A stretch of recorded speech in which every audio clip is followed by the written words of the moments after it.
கண்ணில் ஒரு திமிரு, ஒரு ஆங்காரம் எல்லாமே தெரியும். கண்ணில் ஒரு ராஜ பரம்பரை எப்படி நடப்போம் அது மாதிரி தான் நாங்கள் நடப்போம். அதே மாதிரி நடை உடை பாவனைகள் எல்லாமே அனைவரும் பிறப்பால சமம்னு எல்லாரும் நினைங்க.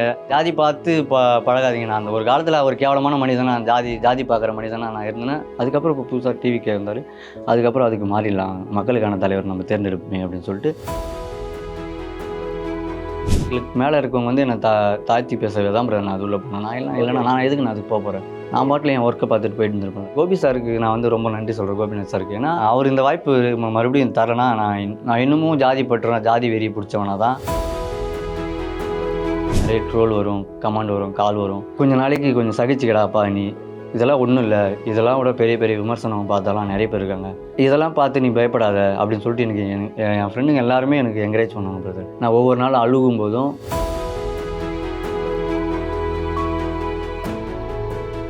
ட்ரெண்டிங் தமிழ் பார்வையாளர்களுக்கு வணக்கம். ஸோ இப்போ வந்து பார்த்தீங்கன்னா சோசியல் மீடியாவில் பெருசாக ட்ரோல் பண்ணப்பட்டார். அது இப்போ வந்து பெருசாக பாராட்டப்பட்டு இருக்காரு. தினகரன் ப்ரோ நம்ம கூட இருக்காரு. Bro welcome bro. வணக்கம் ப்ரோ.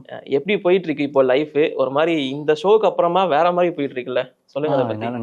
நல்ல மாதிரியாக தான் ப்ரோ போகுது இப்போ. ப்ரோ அப்போ வந்து பார்த்தீங்கன்னா ஜாதி தான் எல்லாமே, அண்ட் அது மட்டும் இல்லாமல் நாங்கள் ராஜ பரம்பரை அப்படிங்கிற மாதிரிலாம் சொல்லிட்டு இருந்தீங்க. அது ஒரு பக்கம் ட்ரோல் ஆகிட்டு இருந்துச்சு. பட் இப்போ நீங்கள் ஒரே ஒரு லைன் தான் சொன்னீங்க, பிறப்பால் எல்லாருமே சமம் அப்படின்னு சொல்லிட்டு. அதுதான் இப்போ பேசப்பட்டு இருக்கு.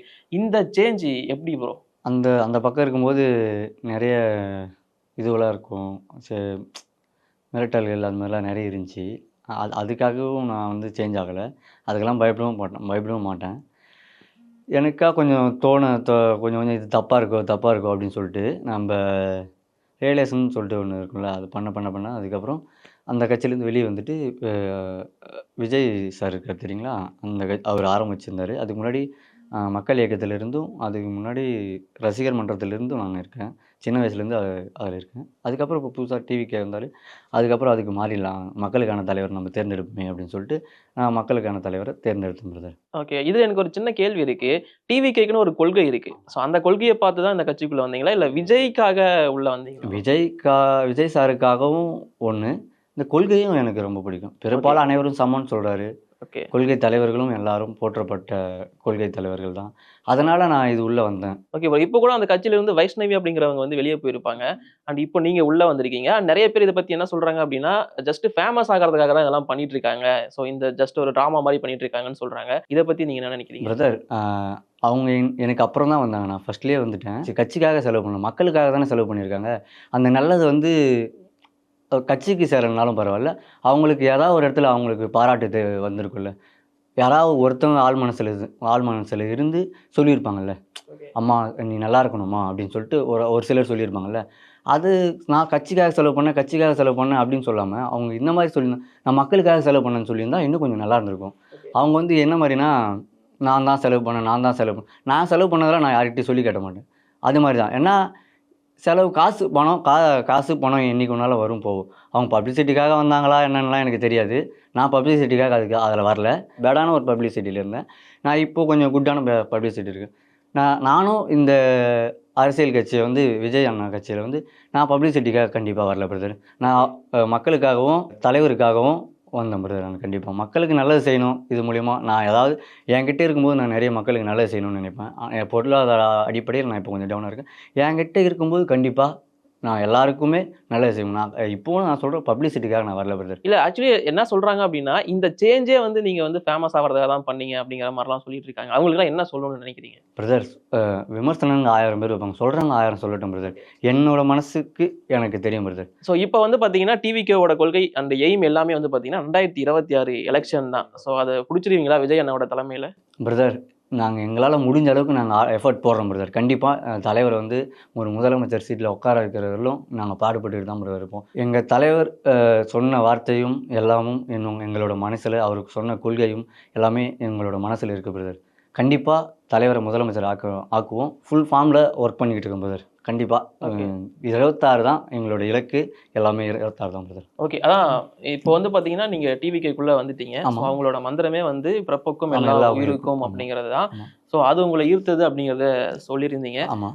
இப்போ என்னெல்லாம் ப்ரோ பண்ணிட்டு இருக்கீங்க டிவிகே சார்பாக உங்கள் ஊரில்? அண்ட் எப்படி போயிட்டு இருக்கு? எல்லாமே பக்காவாக போயிட்டு இருக்கு. ஃபுல் ஃபார்மில் எல்லாமே ஒரு குறிக்கோளோட எல்லாமே உழைச்சிக்கிட்டு இருக்கும் பிரதர். எங்கள் மாவட்ட தலைவர் கூட, கிளை நிர்வாகிகள் கூட, ஒன்றிய நிர்வாகிகள் கூட எல்லாம் நாங்கள் ஒரு மும்முரமாக ஒர்க் பண்ணிக்கிட்டு இருக்கோம் பிரதர். ஏன்னா தளபதியை வந்து 2026 சிஎம் ஆக்கியே ஆகணும் அப்படின்றதுனால தான் பிரதர் நாங்கள் எல்லாமே அயராத உழைக்கிறோம். Okay brother. இப்போ வந்து பாத்தீங்கன்னா ஆனா டிவிகேலுமே பாகுபாடு இருக்கு. மீன் காசு இருந்தா ஒரு மாதிரி பாக்குறாங்க அப்படிங்கிற மாதிரி இருக்கு. இப்போ மத்த கட்சியில வந்து கேஸ்ட் ரிலீஜியனை பேஸ் பண்ணி இருக்குன்னா இங்க காசு இருக்கிறதா கொஞ்சம் சப்போர்ட் பண்ணுவாங்க அப்படிங்கிற மாதிரிலாம் சொல்றாங்க. பிரதர் அப்படியெல்லாம் ஒன்றுமே இல்லை பிரதர். என்கிட்ட காசே கிடையாது பிரதர். அப்போ ஏன் பிரதர் என்ன சேர்த்தாங்க அப்படின்லாம் கிடையாது brother. அது ஒரு சிலர் சொல்லிட்டாங்க எப்படின்னா காசு கேட்குறாங்க போஸ்டிங்க்கு அப்படின்னு. அது காசு இல்லை பிரதர். ஏன்னா இப்போ ஒரு கட்சி ஆரம்பிக்கிறோன்னா ஒரு கட்சியோட அக்கௌண்ட்டில் நிதியாக தான் வாங்குகிறோம். நிதினா எப்படி டிடி மூலயமா இப்போ போஸ்டிங்க்கு ஏற்ற மாதிரி ஒரு 150 200 அந்த மாதிரி தான் பிரதர். டிடியாக தான் நாங்கள் காசாக 2 லட்சம் கொடுங்க அப்போ தான் நாங்கள் சேர்த்துக்குவோம், 3 லட்சம் கொடுங்க அப்போ தான் சேர்த்துக்குவோம், அப்படியெல்லாம் எங்கள் கட்சியில் இல்லை பிரதர். சரிங்களா? அது ஒரு சில நபர்கள் எதிர்கட்சி நபர்கள் வந்து அந்த மாதிரி கிளப்பி விட்டதாக இருக்கலாம், தூண்டி விட்டு அவங்க பேசலாம். இவ்வளோ காசு கேட்டாங்க, 2 லட்ச ரூபா கேட்டாங்க, 3 லட்ச ரூபா கேட்டாங்க. நானே நிறைய டைம் பார்த்தேன். நானும் ஒரு நேரத்தில் வெறுப்பாக இருக்கிறேன். என்னடா இது, நம்ம இந்த மாதிரி நம்ம தலைவரும் அந்த மாதிரி இல்லை, நிர்வாகிகளும் அந்த மாதிரி இல்லையே, எல்லாரும் நல்ல யங்ஸ்டர்ஸ் தான், வயசான ஆளுங்க யாரும் இல்லை, அந்த மாதிரி கேட்க மாட்டாங்களே இவங்கெல்லாம், என்னடா இது புதுசா அப்படின்னு சொல்லிட்டு நான் நினச்சேன். இது எல்லாமே ஒரு எதிர்கட்சி பூசலாக தான் பிரதர் இருக்கும். எங்கள் மாவட்டத்தில் அந்த மாதிரி எதுவுமே இல்லை பிரதர். வெளி மாவட்டத்துலேயும் எதுவும் இல்லை. தூண்டுதல்னால தான் பிரதர் இந்த மாதிரி பேசுகிறாங்க. புரியுதுங்களா? எல்லாரும் வந்து என்ன இப்போது எங்கள் கட்சி இப்போ தான் வளர்ந்து வருது. பேஸ்மெண்ட்டை இப்போ தான் போட்டிருக்கோம். கொஞ்சம் கொஞ்சமாக கிளை நிர்வாகிகள் இப்போ எல்லாமே போட்டிருக்கோம். இன்னும் ஒன்றிய லெவலில் இன்னும் யாருமே போல பிரதர். கிளை, மாவட்டம் அது மாதிரி தான் பிரதர் போட்டிருக்கோம். இப்போ புதுசாக வரவங்களுக்கும் வாய்ப்பு கொடுக்க முடியாதுல்ல. ஆரம்பத்தில் இருக்கிறவங்களுக்கும் கொடுக்கணும், புதுசாக வரவங்களுக்கும் கொடுக்கணும். கொஞ்சம் அது கொடுக்கறதுனால கொஞ்சம் டைம் ஆகும். எனக்கு இந்த போஸ்டிங் வேணும், அந்த போஸ்டிங் வேணும், தயவுசெய்து யாரும் கேட்காதீங்க. கொடுக்கும்போது உங்களுக்கு உழைப்புக்கான பொறுப்பு கண்டிப்பாக வந்து சேரும் பிரதர். அந்த டைலாக் உங்களுக்கு ஞாபகம் இருக்கா? அப்போ நீங்க அதை பேச முடியுமா? அந்த டைலாக் வேண்டாம் பிரதர். நான் அதை பேசி அதுதான் நீங்க பேசிருங்க. அவருக்கு இப்ப இருக்கிற மெச்சூரிட்டியான ஒரு தினகரன் அட்வைஸ் பண்ணா எப்படி இருக்கும்ன்றத. கண்ணுல ஒரு திமிரு, ஒரு ஆங்காரம் எல்லாமே தெரியும். கண்ணுல ஒரு ராஜ பரம்பரை எப்படி நடப்போம் அது மாதிரி தான் நாங்கள் நடப்போம். அதே மாதிரி நடை உடைய பாவனைகள் எல்லாமே அப்படிதான் இருப்போம். நாங்கள் ராஜபரம்பரை எப்படிமோ அப்படிதான். அந்த தினகரனுக்கு நான் என்ன அட்வைஸ் பண்ணுறேன்னா, தினகரன் நீங்கள் அன்றைக்கி போய் பேசிட்டீங்க, அதனால் நீங்கள் ரொம்பவும் கஷ்டப்பட்டுருக்கீங்க.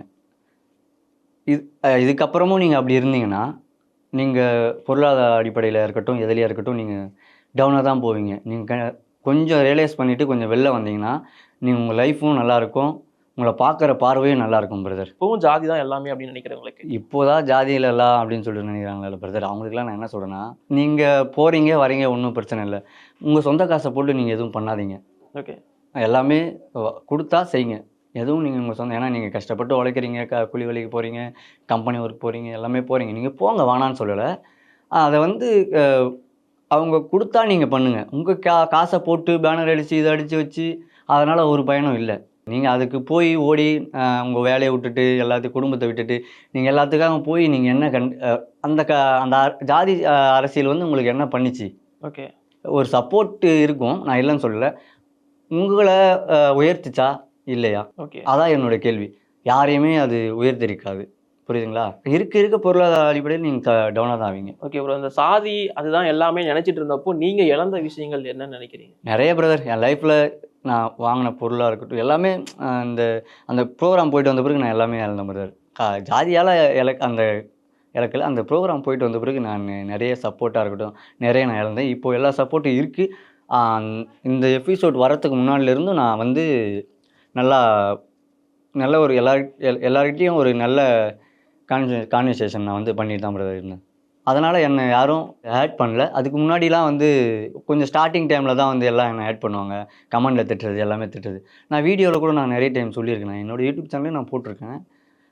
அது சின்ன சப்ஸ்கிரைபர், அதனால் அதிகமாக வியூஸ் போகாது. அதனால் அவங்களுக்கு அது வந்து போய் சேரல பிரதர். சரிங்களா? நான் போட்டிருக்கேன், இன்ஸ்டாவிலையும் போட்டிருக்கேன், எல்லாத்துலேயும் போட்டிருக்கேன். ஆனால் ரொம்ப கம்மியாக இருக்கிறதுனால யாரும் போக மாட்டேன். அந்த இன்சிடென்ட்க்கு அப்புறமா திரும்ப ஒரு நீயா நானா தேவைப்பட்டிருக்கு. ஸோ உங்களோட இந்த சேஞ்சை வந்து வெளியே சொல்கிறதுக்கு கோபி சாருக்கு நான் வந்து ரொம்ப நன்றி சொல்கிறேன், கோபிநாத் சாருக்கு. ஏன்னா அவர் இந்த வாய்ப்பு மறுபடியும் தரேன்னா நான் இன்னமும் ஜாதி பற்றுறேன், ஜாதி வெறி பிடிச்சவனா தான் மக்கள் முன்னாடி நான் தெரிஞ்சிருப்பேன். அதனால் அவருக்கு இந்த நேரத்தில் ஒரு நன்றி சொல்லிக்கிறேன். இந்த ட்ரோல் பண்ணப்பட்டவங்க தான் அங்கே ஆக்சுவலி வர வச்சிருந்தாங்கன்னு நினைக்கிறேன். ஸோ அப்படி இருக்கிறப்போ பயந்தீங்களா ஃபஸ்ட்டு வரதுக்கு? ஏன்னா ஆல்ரெடி நம்மளை ட்ரோல் பண்ணிட்டு இருக்காங்க, திரும்பவும் போய் ட்ரோல் ஆகிடக்கூடாது அப்படின்னு பயந்தீங்களா? நான் எதுக்கு ஒரு சில விஷயத்துக்கு தான் ஃபேமிலியை பார்த்து தான் பயப்படுவேன், ஃபேமிலிக்காக தான் பயப்படுவேன் தவிர என்னை பார்த்து இவங்க இப்படி பண்ணிவிடுவாங்களோ அப்படி பார்த்து நான் எதுவுமே செய்யலை பிரதர். எதுவாக இருந்தாலும் நம்ம தான் ஃபேஸ் பண்ண போகிறோம். நம்ம துணிஞ்சு எது வந்தாலும் செய்வோம். அப்போ தான் நம்ம எதுவாக இருந்தாலும் நம்ம மேலே வரதா இருக்கும், தப்பாக ஆகிறதா இருக்கட்டும், ரைட்டாக ஆகிறதா இருக்கட்டும், நம்ம துணிஞ்சு இறங்கினா தான். என் மேலே நம்பிக்கை வச்சு தான் பிரதர் நான் எல்லாத்தையும் இறங்கினேன். வேறையா ஒருத்தவங்க மேலே நம்பிக்கை வச்சு நான் இறங்கியிருந்தேன்னா இது வந்து தோல்வியாக தான் பிரதர் எனக்கு அமைஞ்சிருந்திருக்கும். இந்த நீயா நானா ப்ரோக்ராம்லேயே சொல்கிறேன், தோல்வியாக தான் எனக்கு அமைஞ்சிருக்கும். இது வந்து எனக்கு புதுசாக வந்து இருக்குது பிரதர். ப்ரோ இப்போ வந்து பார்த்தீங்கன்னா நீங்கள் சாதி தான் எல்லாம் அப்படின்னு போயிட்டு இருக்கப்போ நீங்கள் ஸ்ட்ரைட்டாக அதை சூஸ் பண்ணியிருக்க மாட்டீங்க. கண்டிப்பாக சுற்றி இருக்கிற ஃப்ரெண்ட்ஸு இவங்க எல்லாருமே இன்ஃப்ளூயன்ஸ் பண்ணியிருப்பாங்க.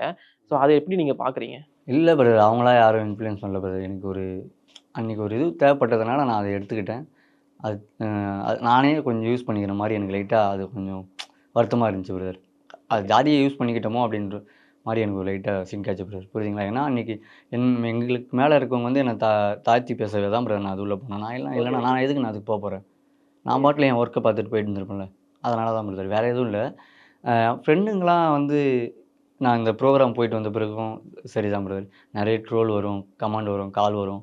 அவங்க என் கூட இருந்து என் ஃப்ரெண்டுங்க என் உள்ளூர் ஃப்ரெண்டாக இருக்கட்டும், ஃப்ரெண்ட்ஸுங்களாக இருக்கட்டும், வெளியூர் ஃப்ரெண்ட்ஸாக கொஞ்சம் நாளைக்கு கொஞ்சம் சகிச்சுக்கடாப்பா நீ, இதெல்லாம் ஒன்றும் இல்லை, இதெல்லாம் விட பெரிய பெரிய விமர்சனம் பார்த்தாலாம் நிறைய பேர் இருக்காங்க, இதெல்லாம் பார்த்து நீ பயப்படாத அப்படின்னு சொல்லிட்டு எனக்கு என் ஃப்ரெண்டுங்க எல்லாருமே எனக்கு என்கரேஜ் பண்ணாங்க பிரதர். வெளியூர் ஃப்ரெண்ட்ஸுங்களாக இருக்கட்டும், அதர் கம்யூனிட்டி ஃப்ரெண்ட்ஸாக இருக்கட்டும், எல்லாருமே பிரதர் எனக்கு சப்போர்ட்டாக தான் பிரதர் இருந்தாங்க.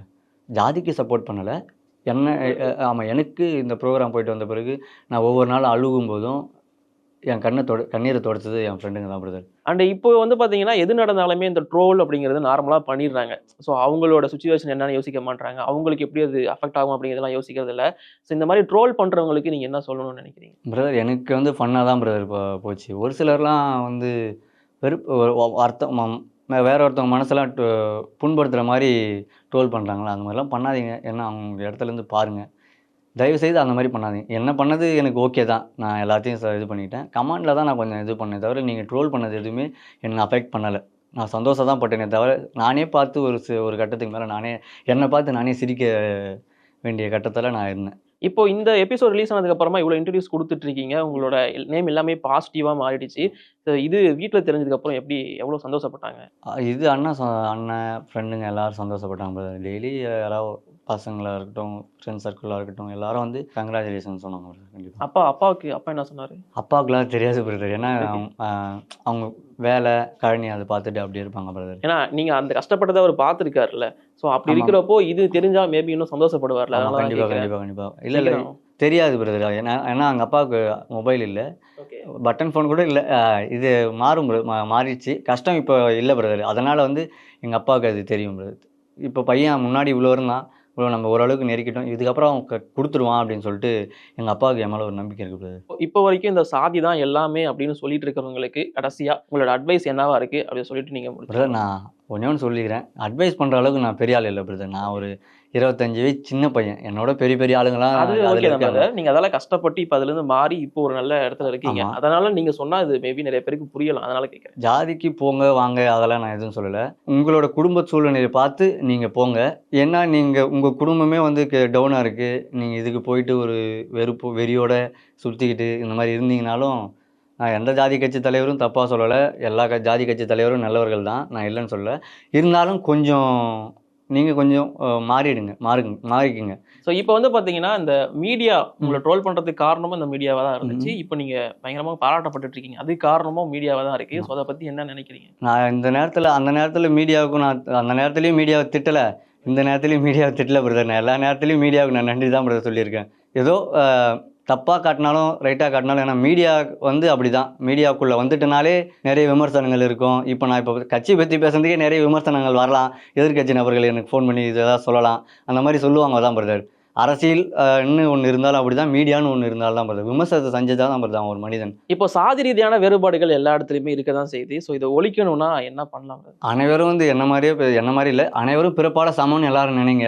இப்போ வேற ஒரு கம்யூனிட்டி நண்பர்களுக்குள்ள நல்லா பழகுங்க, ஒரு அண்ணன் தம்பி மாதிரி பழக கற்றுக்குங்க. நான் அப்படி தான் பழகிட்டு இருக்கேன் எல்லாருக்கிட்டையுமே. இவன் இந்த ஜாதி அவன் அந்த ஜாதின்னு சொல்லிட்டு தயவுசெய்து யாரும் பார்த்து பழகாதீங்க பிரதர். நானே நிறைய பார்த்து அனுபவிச்சிருக்கேன் பிரதர். என்னையே அந்த மாதிரி பார்த்து என்னையே காதால் திட்டி நான் நிறைய கேட்டிருக்கேன் பிரதர். நான் ஒரு நாளும் அது இருக்கேன். அந்த மாதிரி ஏன் ஜாதி பார்த்து பழகாதீங்க. நான் அந்த ஒரு காலத்தில் ஒரு கேவலமான மனிதனாக ஜாதி பார்க்குற மனிதனாக நான் இருந்தேன்னு சொல்லிட்டு எனக்கு இப்போ தான் எனக்கு தோணுது. அதே மாதிரி ஆனால் வெளியே ஆட்கள் இவங்க இப்படியா அப்படிலாம் நான் பார்த்து பழகுறது நான் எல்லாருக்கிட்டையும் சகஜமாக பழகுவேன். அதனால் நீங்களும் கொஞ்சம் தயவு செய்து இப்போ ஜாதின்னு ஓடாதீங்க பிரதர். எல்லாரும் சமம்னு நினைங்க. எல்லாருக்கும் பிறப்பால் அனைவரும் சமம். அம்பேத்கரை படித்து தெரிஞ்சுக்குங்க. ஸோ பிறப்பால் எல்லாருமே சமம் அப்படிங்கிறத சொல்லி இப்போதைக்கு பிரதர் வந்து பார்த்தீங்கன்னா சாதி எதுவுமே கிடையாது அப்படிங்கிற அளவுக்கு அவர் வந்து ப்ரூவ் பண்ணிட்டாரு. அண்டு அவரோட சேஞ்ச் அப்படிங்கிறது இந்த லைஃப்ல வந்து இப்படிதான் நடந்திருக்கு. ஸோ பிரதர் தேங்க்யூ, நிறைய விஷயங்கள் ஷேர் பண்ணியிருந்தீங்க, மிகப்பெரிய நன்றி. அண்ட் உங்களோட ஃபியூச்சரை நோக்கி போயிட்டே இருங்க. கண்டிப்பா சக்ஸஸ் நினைக்கிறேன். Thank you brother.